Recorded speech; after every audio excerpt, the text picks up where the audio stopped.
I'm here with Ed Cox today from EveryStory. He's the CEO of EveryStory. He's going to tell us a little bit about it. Ed and I actually ran into each other at High Tech Night at the Opera in San Diego. We met through a mutual friend and had a discussion around what he was doing, and sounded very exciting. I thought a lot of you out there would be very interested in his company. Well, first, welcome, Ed. Thanks for having me. Yeah, thanks for coming. Why don't you tell me a little bit about your background and Sure. how you got involved with this company and kind of that type of thing. Sure. So my background, most recently, I was an executive officer of a NASDAQ company here in San Diego. Okay. Before that, I was the president of a small private company that got acquired onto the NASDAQ, and then I guess my career started, my executive career started in film technology and then eventually investment banking. And so the way that I got involved with EveryStory is, so I'll back up a little bit. EveryStory was founded in 2013 by a guy named Dave Keane. Okay. And Dave was the senior architect of the PlayStation Network. So a brilliant technologist, really, incredible career, incredible accomplishments. But 4 years ago, Dave was diagnosed with colon cancer. And he was a young guy, and so his greatest fear was that his son wouldn't remember him, wouldn't remember his voice or his stories or any of that. And so what happened was it was stage 2, so they were able to cut it out, but then Dave and these guys out of Sony wound up building what became EveryStory. Okay. And so I met Dave about 18 months ago, and I had lost somebody just recently to colon cancer, and then my first child, Ellie, was born almost at the same time. And so the idea of what EveryStory was and why it was powerful immediately made sense. Okay. And so that's how I originally got involved as an advisor. I left my previous role in December, and Dave asked me to join as CEO in January, and it's just been incredible. It's Great. been a really fulfilling opportunity so far. That's awesome. So why don't you tell me a little bit about the company, exactly what do you guys Sure. do? What do you offer? Is it a product? Is it a service? Or Yeah. No, it's a great question. So EveryStory is a story sharing platform that allows users to record audio over photos on their mobile device. So instead of sitting with your dad or your daughter in front of a photo album and having a great story but none of it being captured, EveryStory allows you in front of an iPad or an iPhone, all that audio is recorded and tagged to those photos and saved forever because it gets sent up to the cloud, and that allows it to be preserved. But the cool thing is that once it's up there in your private network, your other family and friends can not only experience the story, they can kind of expand it. So what people can do is they can add audio files to your photos or photos to your audio files, and so what happens is these stories become like these living, breathing things within a secure network. Okay. And I think it's been a powerful tool for people, and people have really enjoyed it. So that's cool. Okay. So how is it different than other kind of social media platforms like Facebook, especially? Yeah. I guess is kind of the most analogous to me. For sure. Now, Facebook is an incredible tool, and it's and I think it's kind of changed the way that we all operate. But by the nature of Facebook, it has to be an open system. Okay. Because Facebook can never truly be private. I mean, you can do different features, but it's not really designed to be a private framework. It's designed to be an open framework. Okay. And so that kind of leaves a gap, because what happens is that people either have two types of stories or two types of photos they want to share. Something that they're willing to share on Facebook or something they text.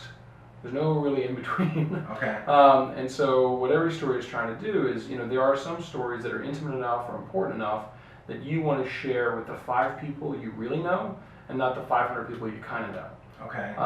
And more importantly, Facebook isn't really designed to archive stories. It's designed to share them openly and excitedly, but not, hey, what did I say 5 years ago or 10 years ago or 100 years ago? Okay. And so EveryStory is trying to sort of fill that gap between, the difference between open stories and intimate stories, and things that you want to share right now versus things you want to preserve forever. Okay. So basically it's like a secure photo album with kind of the story told over the slideshow or those photos? Yeah, it's like that. And I think one thing that's cool, and there's a ton of competition indirectly. There's a lot of slideshow apps, a lot of things where people can slap 10 photos together and they put them out there and they publish them. But I think one of the things is that most people don't talk like that. Most people don't talk 10 photos in a row. Yeah. What they do is they say, well, if you gave me 50 photos and said talk in any way you want, 3-4 hours would go by. And so the way EveryStory works is it allows for organic storytelling, natural storytelling. You don't have to pre-order the photos, and you don't have to do it over a length of time. You can just kind of talk the way you normally talk. Okay. So it's as close to Thanksgiving Day as you can make it within a technological framework. So Okay. it's oral history for the 21st century. Okay. And can you use like mixed media? Like a lot of the stuff that we, as you know, in addition to QuestFusion, I have a lifestyle blog that I do in town with Amanda. And, we do a lot of mixed media stuff on that site. A lot of video, a lot of photography, we write stories. We're starting to get into podcasting. Is it purely like an audio overlay on photographs, or are there other mixed media things that you guys do? So the idea is to continue to roll out new mixed media all the time. So the next big feature rollout is video. Okay. So the idea is to start with photos, because that's the easiest analog people have, and then move to audio over video, and then just continue to, and then music, and effectively try to become something that allow people to tell the stories the way they want to tell them, but securely and privately. So absolutely. So how big is the market for something like this? So it's an interesting question. So one of the things that we did right before founding the company is we actually conducted primary market research. And it's kind of old school, but I still believe in it. And so what we wound up doing is asking 500 people, and we hired a firm, 500 people, asking them what they thought of EveryStory, which is statistically significant. That's a big number. Yeah. And so the interesting thing was we were assuming that we'd have about 10 to 15% of the people that say, I'll either definitely use this or I'll probably use this. Yeah. It was 75%. Wow. And that was really surprising and made us back up a little bit. And the realization was we had a use case in our mind, which we thought was the only use case, which was end of life or beginning of life. In other words, that sort of like memorial idea. What we found out though is that everybody's got important stories, they're just different. Yeah. And so once we started getting, I think we're up to something like 24 use cases right now. Okay. And like one of them is somebody said, well, could a football coach use this to talk about his plays and draw what he wants and then share it with the group that's his team? Okay. I said, well, yeah, I never thought of that, but sure. One of the ideas as a guy is using it to rebuild a plane engine. So he's taking photos of all the steps of the plane engine and talking a story to himself about all the different things that he's doing. And so once we realized that the market was not a memorial market, the market was in fact stories, it's really quite large. Almost everyone has at least a few stories that they'd hate to lose, or everyone has a few stories that they want to share. And so, there's 150 million adults, so in the U.S., I guess we have a 100 million person market. I'm not sure. It's kind of hard to quantify. Okay. But what's clear is that every single person that you talk to, they either say, I really wish I had had this before I lost so and so, or I really wish I had this before my kid became 2 or 3 and was a baby, or could I use it for this totally random use case that you had never thought of. And rarely do we say this to somebody where they don't have some use for it immediately. Okay. So our sense is it's a pretty big market, because who doesn't have stories? Yeah, and does it use like a Photoshop platform, or you have your own platform? No, so the best analog from the technology standpoint would be a mix of, I guess it'd be most analogous to Dropbox, at least on the backside. Okay. And then a proprietary technology on the front end. So Dave sort of, not to be too casual, but he kind of like took the PlayStation Network and put it on top of Dropbox. So okay. And so when people ask, are we an app? We're not an app. You can access it through an app. So the way that you download it is you go to EveryStory, either on the App Store or the Android Store. But what's really going on is up on the cloud. Okay. And so you upload the photos and you're flipping through the photos and you're talking about them in this very simple way. But how it's captured and then how it interacts with everyone else's stories is all done on the server level. And so you're talking about, even on a single photo, you could have 10 different people tell 10 different stories on the same photo. And whether or not you're listening to it like a slideshow, like what did Grandpa say all the way through, which is great, or you could select that single photo, his wedding. Then what happens is all the different people that have ever talked about that photo pop up. Okay. So it's incredibly integrated and does some really cool things. That's interesting. Yeah. So when you talk about the breadth of potential appeal for EveryStory, it always gets me concerned when you've got these companies that it's hard to define the market because the market's so big. You're trying to boil the ocean, or I always think the riches are in the niches. So for sure, how do you stay focused and targeted to kind of get things off the ground and then it's great. There's a roadmap to do other things, but what are your initial targets? Well, I think there's a difference between it's great that lots of people have lots of different uses, Yeah. but I don't think you chase those uses. I think if someone uses your product that way, that's great. I didn't imagine that you would, but but like I'm not about to start visiting football coaches trying to sell that idea. Mostly what we're focused on is actually the way that we primarily get users is through social media marketing. Okay. So using tools like Facebook to directly market to people that say, do you have a story that you want to share? Do you have a story that you want to save? Okay. And so is that in the category of like growth hacking? Is that what they call that, or is that different? No. So growth hacking, I think, is trying to find a workaround. Trying to sort of like catch virality. Okay. And what we're doing is probably is kind of a little more traditional in that there are people that have expressed interest in certain things. Okay. And we are putting our product in front of the people that it matters to. So there's a set of demographics you've identified with the best target audience for you. That's right. The way Facebook runs ads, they basically are able to get very targeted around consumers, which is always a challenge. If you're going direct to consumer, again, how do you do that? So that's something. Are a lot of companies doing that now in terms of using Facebook to target specific demographics? I mean, it's interesting. I think we're actually kind of slipstreaming behind the mobile games. Okay. Mobile games have gotten this down to science that they know very clearly, like Candy Crush and Fire Age are going out to different markets. Okay. And so what we're doing, and fortunately enough. So the way our product makes money is it's again like Dropbox in that the first 500 photos are free and unlimited audio is free, but beyond that's $4 a month. Okay. So people either don't really cost us that much money because they don't have that many stories, or it's a pretty nominal fee. And so what that allows us to do is we can be very competitive when advertising, because most people are not going to record a story, save a story, and then say, oh, I don't care about Grandpa's voice anymore. Okay. You're going to care more, not less. And so the lifetime value of our users is really high. Okay. And so we can afford to be competitive when trying to get our product in front of user eyeballs. And the other thing is that we invested a ton of the money that we did into analytics.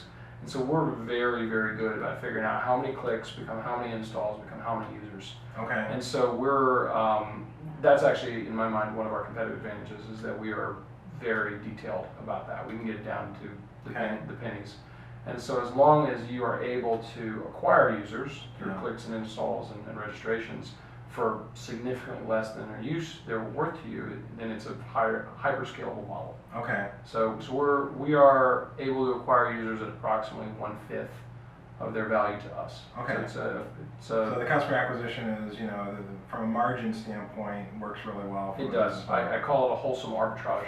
Okay. So that's awesome. So there are a lot of people, especially like my parents and people in the baby boomer generation that still have concerns around, I don't want to put all my data out on some server. I'd like to have it in my home. Sure. How do you deal with, well, a couple different questions. One is it you say it's a secure server, it's in the cloud, is it managed storage, are there backups, what if something happens? Sure. And do you give people the capability to download it to something in their home? Yeah, so it's a great question. So they're not our servers. We do everything on Amazon. Okay. So everything is on Amazon bi-coastal, or double region, Okay. right? So the whole East Coast has to go down, and the whole West Coast has to go down for any of the data to be at risk. Okay. And that's, we don't have any plan to internalize that. I mean, Amazon's really good at that. Okay.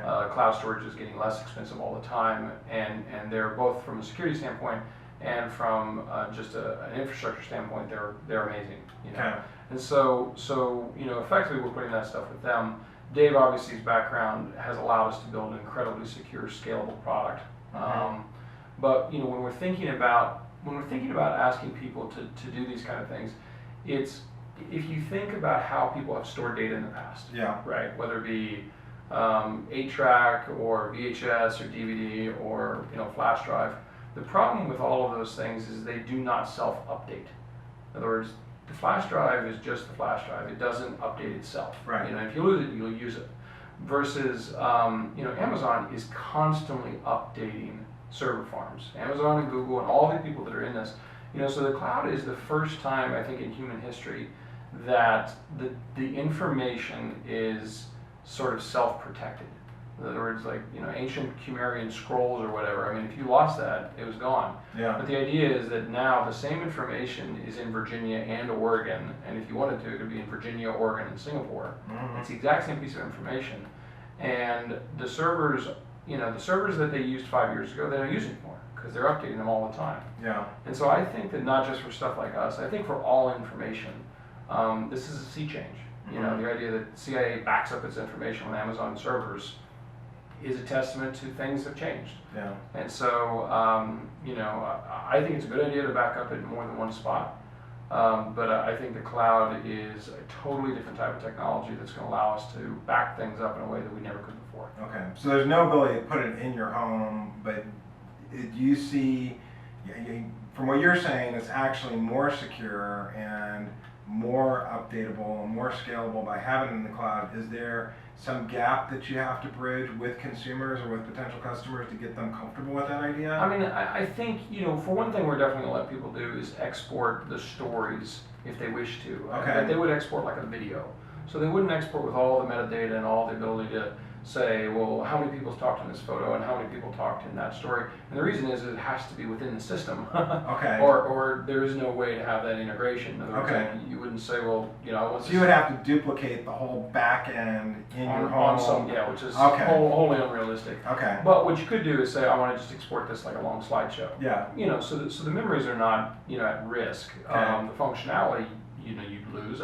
But again, I think that's one of the things that makes us unique is that, we've created a product that allows lots of people to access it a lot of different ways. Yeah. And the other thing is that if you've got that flash drive, you're the only one that does. Mm-hmm. But if you've got your 7 or 8 person family in your network and you forget your password, I mean, you could just do auto renew, or auto password.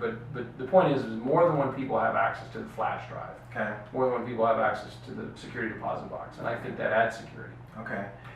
Do you really have any competition? It sounds pretty unique. So again, I'd say from an indirect competition, a lot. From slideshows, which is hey, I want to put photos together and audio, and then I want to post it to Facebook. There's a bunch of people doing that. Okay. But most of the time, that you're talking less than 3 minutes. I mean, sometimes it's like less than 30 seconds, and it's definitely not designed to be archived. Okay. Or then you have things that are very much archived, like I want to dump a bunch of photos in here, but I can't tell stories over them, and I don't really interact with them, but they're there. Okay. In this middle section, which is collaborative storytelling, which is we want to be able to tell stories for hours in any order that we want, and we want different family members to be talking about the same story. Okay. So far, we haven't seen anybody else that's doing that. We also haven't seen anybody else that's doing all three. Mm-hmm. Right, because it kind of only works if you're doing all three. Because Okay. what you're doing is you're kind of separating time and place from the story. So if all of us were together in the same Thanksgiving room, we'd have this story. But now people can have those same conversations even if they're years apart on the other side of the country. Okay. Like tell a story about this event, and then tell a story about this event, and then it intertwines, and it's a lot more magical. Okay. So then, it sounds like there's a lot of intellectual property built Sure. into the product based on Dave's background, based on, your background. What's kind of your sustainable competitive advantage? Sure. How do you have other barriers, other people coming in and just, eating your lunch that are bigger companies, or how does that work? I think there's a couple of things. So we certainly have provisional patents, which helps, but I think, quite transparently, is if someone had a Dave, and there's not a lot of Daves out there, but if someone had a Dave and unlimited financial resources, they could build this. They couldn't build it in 6 months, but they could probably build it in a year. Mm-hmm. But the thing is that, the nature of our product, and everyone says they have a sticky product, and I understand that people would like to say that, but, if you record an hour of every story with your grandfather, you're not going to make him do it all over again on Sure. something else. Sure. And so if we had a competitor come in, which we inevitably will, I think what they could do is they could get future users that we could have gotten, and they take away that sort of opportunity Mm-hmm. to us, but they're not going to take the users we've got. Sort of the people that we have that have recorded stories and their families, we kind of have them for life. So from that aspect, it's very straightforward for us in that we are going to continue to drive user growth Yeah. until all of our operating expenses could be paid for by subscription fees. But our goal is to continue to grow users. So every dollar we make, we're just going to continue to pour into user growth. Because again, if we can continue to show that we can buy, if you can buy something for $5 and sell it for $25, you should do that. Yeah. And so we're just going to keep reinvesting in growth. Okay. So that the main way you're doing that today is through targeted Facebook ads. Are there other ways that you're planning on doing customer acquisition? For sure. Yeah. I mean, there's when we think about when we think of the greatest single chance for growth that we've got, and again, kind of using a buzzword very cautiously, is viral. So when people say viral, I think they normally misuse it. I think what they mean is something hits the internet and gets big. Yeah. Right. And I don't know if that really counts as viral. I think that counts as organic. That just kind of happened. Mm-hmm. I think a much more analogous example of viral is Uber or Dropbox, which is I from within the app am going to make you join in to the app, right? And I'm going to get a free ride and you're going to get a free ride. So the thing itself replicates. Okay. Dropbox is the same way. It's like if I invite you into Dropbox, we both get more storage, and the thing itself is replicating. Not the story about it, but the thing. Okay. And so one of the things that we saw in the market research is we asked people, if you liked EveryStory, how many people do you share it with? And we were open between 1 and 2, and they said 9 to 12.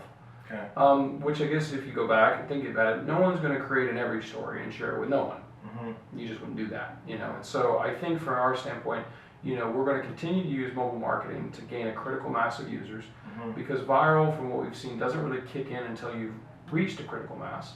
What do you consider? Do you have a number? About 100,000. 100,000. About 100,000 is what we've seen when you get that invite from that fee, that service you never heard from. You go, no, I'm not going to do that. I've never heard of that. To, oh yeah, I know those guys. Accept, right? Okay. And so we think that when we kind of tip from being able to mechanically acquire users, which is what we mean by social network ad marketing, to virally acquire users, well then you're in a situation where the thing that you're buying for 1 and can sell for 5, well then the 5 turns into 2 5s or 3 5s or 4 5s. Sure. And so our future growth, our near-term growth is going to be through this mechanical kind of growth, but our future growth is for sure through people using EveryStory and saying, now that I've created a story, I'm going to have someone share it. Yeah. And so I think from that aspect, it's an incredibly scalable idea. Okay, cool.